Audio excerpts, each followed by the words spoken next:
Salut tout le monde, j'espère que vous allez bien. Bienvenue sur cette nouvelle vidéo sur ma chaîne YouTube. Aujourd'hui, on va parler dans le fond de mon top 5 de mes livres favoris pour l'année 2015. Alors, je vais vous montrer de 5 à 1 et je vais vous donner un petit résumé très court des livres. Puis, je vais pas faire dans le fond un top 10 de mon année 2015 parce que j'ai pas vraiment lu beaucoup de livres cette année. Je vous dirais peut-être une trentaine. Mais dans le fond, à cause du travail et tout, j'ai vraiment la difficulté à avoir un rythme stable pour mes lectures. Je ne vais pas vous cacher que ça a été très dur de choisir une sélection de livres pour mon année 2015 parce que j'ai eu vraiment des excellents livres par d'excellents auteurs. Puis vraiment de choisir en fait 5 livres pour mon top 5, ça a vraiment été compliqué parce que je suis très diversifié dans mon style de livre que j'aime lire d'habitude, qui est habituellement le surnaturel. Mais vraiment, j'ai choisi quand même une bonne sélection, je pense, qui pourrait vous plaire sur différents sujets, différents thèmes aussi. Fait que on va commencer tout de suite avant que la vidéo soit trop longue. Pour ma 5e position, qui est une de mes auteurs préférés, j'ai adoré le style de l'auteur et tout. Je vous présente L'éveil de Amanda Hocking, publié chez les éditions ADA. Ça a vraiment été un coup de cœur, c'est vraiment un de mes livres préférés. Dans le fond, un peu pour résumer le livre, on retrouve Gemma Fisher, qu'elle a une vie tout à fait normale. Elle aime aller se baigner la nuit, elle fait de la natation, elle va à l'école, elle a un père, elle a une sœur également. Sauf que sa mère, dans le fond, elle est rentrée dans un hôpital psychiatrique et dans le fond, sa mère, elle a pas vraiment un côté féminine dans la maison, à part sa sœur. Mais il ne faut pas oublier qu'il y a également des ennemis. Dans le fond, il y a 3 filles qui sont super belles, super intenses. Quand le monde les regarde, ils tombent fous amoureux et tout le kit. Ces 3 filles, dans le fond, Pen, Lexi et Théa, elles ne sont pas normales, comme vous le pensez pour le moment. Un bonjour, les 3 filles, dans le fond, les 3 méchantes, vont inviter Gemma à aller à une fête, dans le fond, la crique, qui est sur le bord de la plage, dans le fond, si je me souviens bien, sur une falaise. Et le lendemain matin, elle va se réveiller en étant plus humaine. Tout son corps va changer aussitôt qu'elle va aller dans l'eau, ce qui veut dire qu'elle est devenue une sirène. Au début, Gemma se sentait un peu déconcernée par ça, justement.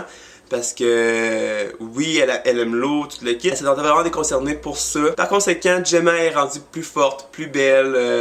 Tout son corps a changé à cause de devenir une sirène. Sauf qu'il y a toujours des hic à tout. C'est que, dans le fond, si Gemma ne poursuit pas la lignée avec les 3 autres sirènes, elle devra mourir. Si elle y va, elle va vivre, sauf qu'elle ne pourra plus voir sa sœur puis son père. Alors c'est vraiment un livre fantastique, l'écriture est vraiment fluide, ça se lit vraiment super bien. C'est pas une écriture comme Shakespeare ou quelque chose dans ce genre-là. Amanda Hocking a fait beaucoup des livres très simples, mais elle sait vraiment nous garder dans le fond dans l'histoire, nous captiver pour qu'on continue à lire.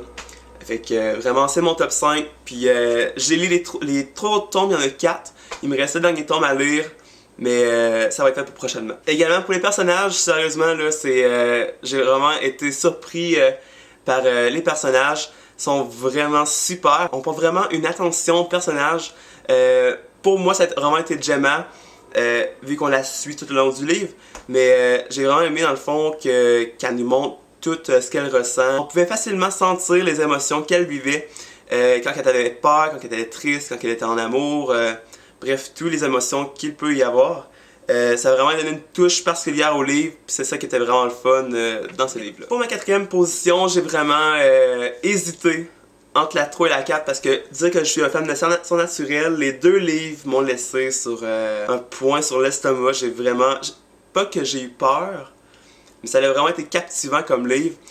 Alors... en 4e position, j'ai choisi La fille des cauchemars, tome 1, écrit par Kendall Blake, publié chez les éditions Hachette dans la collection Black Moon.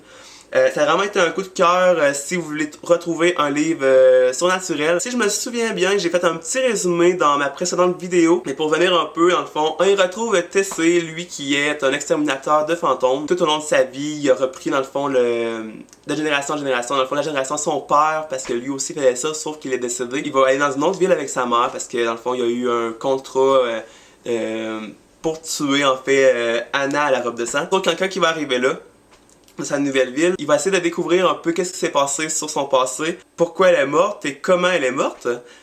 Et ensuite, dans le fond, il va essayer de découvrir aussi un peu l'histoire de la ville, l'histoire, qu'est-ce qui s'est passé, en fait, qu'est-ce que Anna, à robe de sang, elle a fait à d'autres personnes parce qu'il y a eu des cas que des gens sont décédés à cause de elle. Car quand on entre dans la maison, supposément qu'elle tue les personnes qui y rentrent. Sauf que pendant une soirée, Tessé et d'autres amis qui l'ont fait au lycée, ils vont aller voir Anna à la robe de sang dans sa maison. Il va se produire, sans spoiler, il va se produire beaucoup d'événements paranormaux, sauf que Tessé a une affinité particulière avec Anna. Qu'est-ce que je veux dire là-dedans, c'est que quand que Tessé est là, Anna devient parfois méchante, parfois gentille. C'est dur à dire, sauf qu'il va découvrir que Anna elle a une malédiction en elle à cause de sa mère et tout. Justement, il va se demander si il devrait la tuer ou non. Sauf que Anna a décidé d'épargner sa vie. Tessé est vraiment dans une confusion à savoir s'il devrait la tuer ou non. Pour ce qui est des personnages, j'ai vraiment trouvé ça très bon. Vraiment, on entre dans un personnage, dans le fond c'est l'histoire un peu de Tessé, c'est son parcours. Mais vraiment, même les autres personnages, s'il y a quelqu'un de plus méchant, plus bitch, on va vraiment le se ressentir à fond. Sinon, dans le fond, ce qui est de Anna, elle est vraiment méchante. Sérieusement, les scènes où ce que les événements avec Anna et les d'autres personnes humaines se produisent, une bagarre ou quelque chose du genre, on le voit très bien, on peut vraiment bien le visualiser. C'est vraiment ça que j'ai vraiment trippé dans ce livre-là. Sinon, la page couverture est superbe. Vraiment, Hachette Black Moon ont vraiment fait de quoi de super pour la page couverture. Mais l'écriture est très quand même simple, je vous dirais. Parfois, on a des mots qui nous donnent un peu... on se dit qu'est-ce que ça veut dire. Bref, c'est vraiment très le fun à lire comme livre. Si vous recherchez un livre surnaturel, n'hésitez pas à aller le prendre. C'est vraiment excellent comme livre. Et j'ai le tome d'eau dans ma palle. Alors, je crois que ça va être dans les prochaines lectures pour 2016. Pour mon top 3, j'ai décidé de trancher pour ce livre-ci. Une histoire qui m'a tenu vraiment à l'éveil de toute la nuit. J'ai eu des frissons quand je l'ai lu. Il s'agit de Blackwood, le pensionnat de nulle part, écrit par Lewis Ducan, publié encore une fois chez Hachette dans la collection Black Moon. Ça a été une histoire tellement super le fun. J'ai adoré ce livre, vraiment, c'était vraiment un coup de cœur du côté surnaturel. Il n'est pas très épais, sauf qu'il peut nous garder vraiment à l'éveil toute la nuit.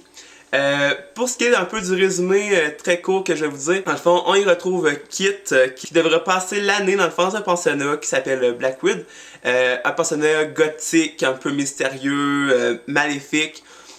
Aussitôt qu'elle arrive, dans le fond, dans la cour du pensionnat, elle sent qu'il y a quelque chose qui se passe, que c'est pas normal. Kit va trouver ça très étrange parce qu'il n'y a pas beaucoup d'élèves qui vont aller au pensionnat.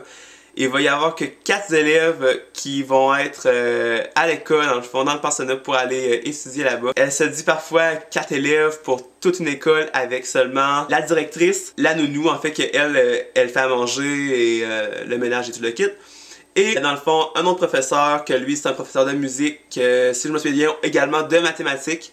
En tout cas, vraiment, elle va trouver ça étrange justement pour ça. Sauf que pendant les nuits, il va se produire de différents phénomènes, on pense paranormaux, Kit va apercevoir et va entendre.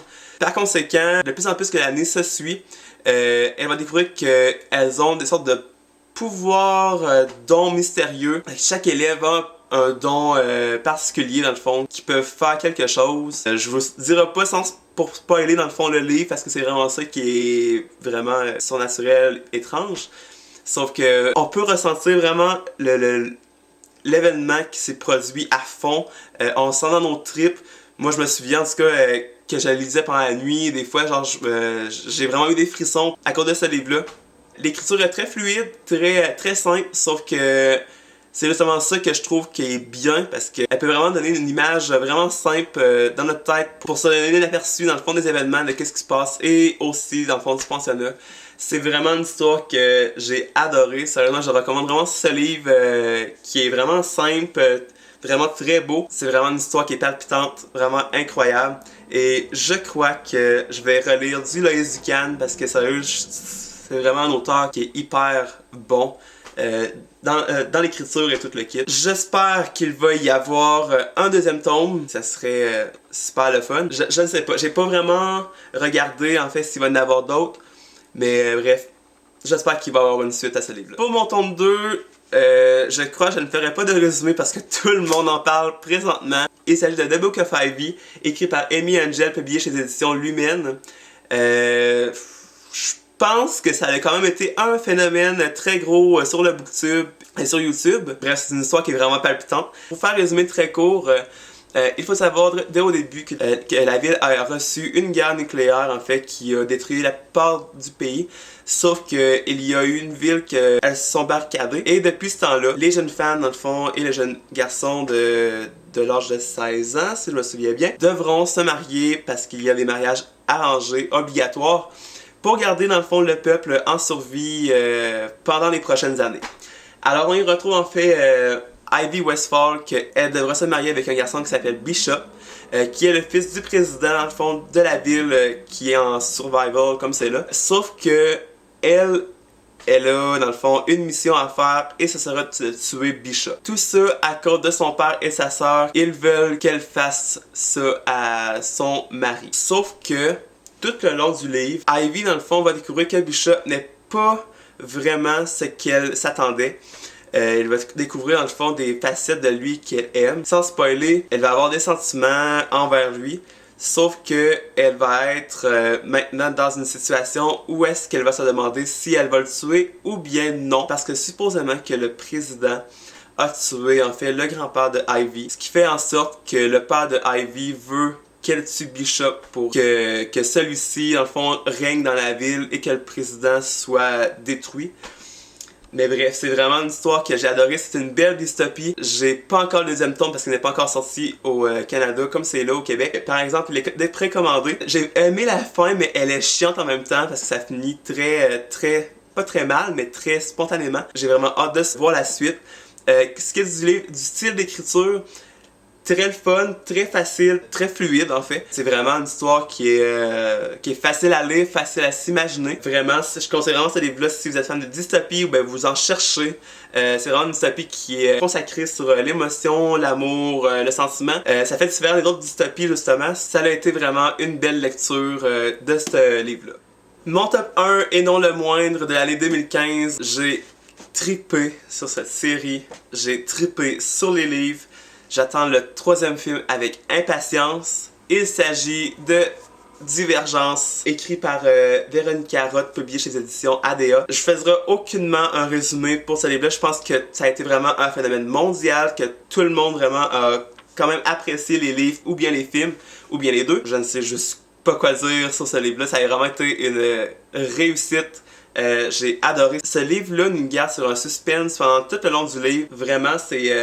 J'ai fini le livre et j'étais sans voix. J'étais comme, mon Dieu. C'est rare qu'un livre peut nous démontrer un sentiment qu'on ressent, justement sur des mots, sur des pages. Aussitôt j'ai terminé le premier tome, j'ai été vers le deuxième, ça a été la même chose.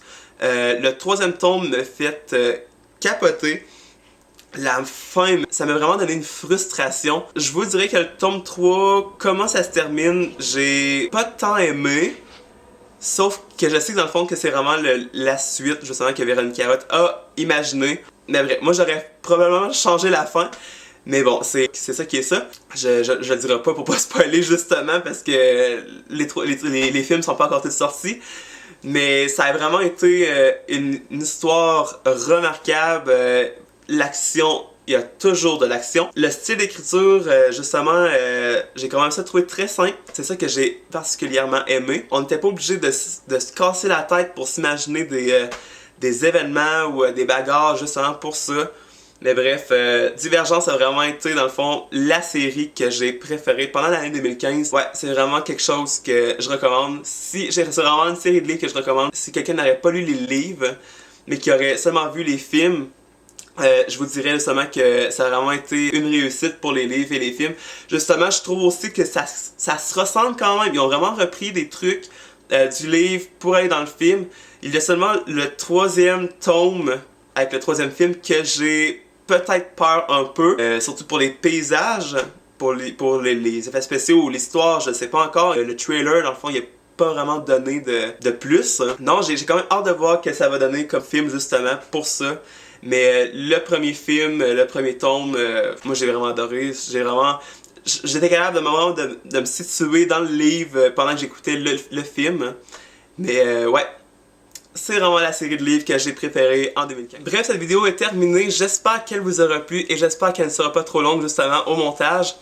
Je voulais vous dire quelques mots justement avant de quitter pour que j'aille faire justement le montage. C'est que pour toutes les personnes qui voudraient être dans le booktube ou être sur YouTube à faire des vidéos comme je fais, c'est vraiment de ne pas lâcher. Sauf que je voulais vous dire qu'il y aura toujours des personnes pour vous faire chier, justement. Aussitôt que vous faites quelque chose de différent, il y aura toujours des personnes qui vont essayer de vous rabaisser. Même si c'est pas le booktube, si c'est pour chanter, le monde va dire que vous chantez mal. C'est pour les dessins, le monde va dire que vous dessinez mal. C'est vraiment de ne pas lâcher. Il y a beaucoup de monde qui essaye justement de détruire quelque chose que la personne veut faire vraiment. Qu'est-ce qu'elle aime et tout. C'est vraiment quelque chose que je voulais vous dire justement parce que dernièrement ça m'est arrivé. Il y a du monde qui ont vu mes vidéos.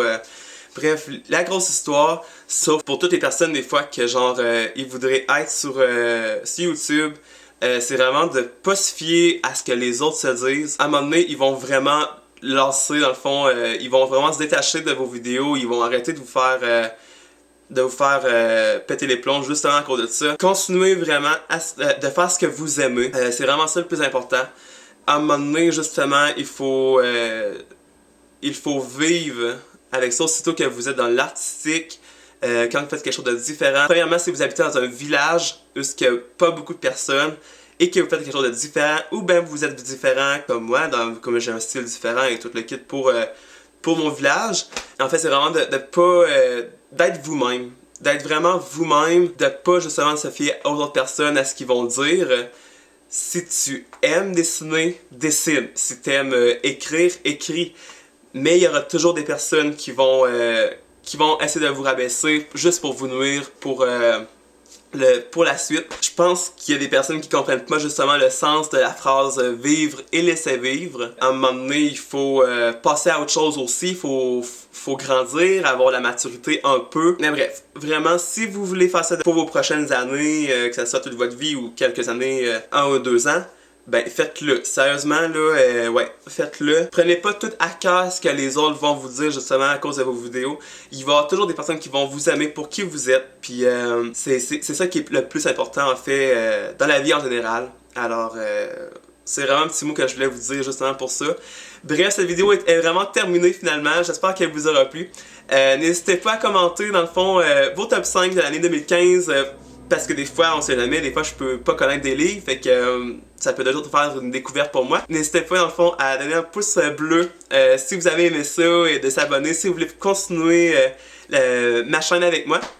Alors je vous laisse là-dessus, on se retrouve pour une nouvelle vidéo. Bye, à la prochaine.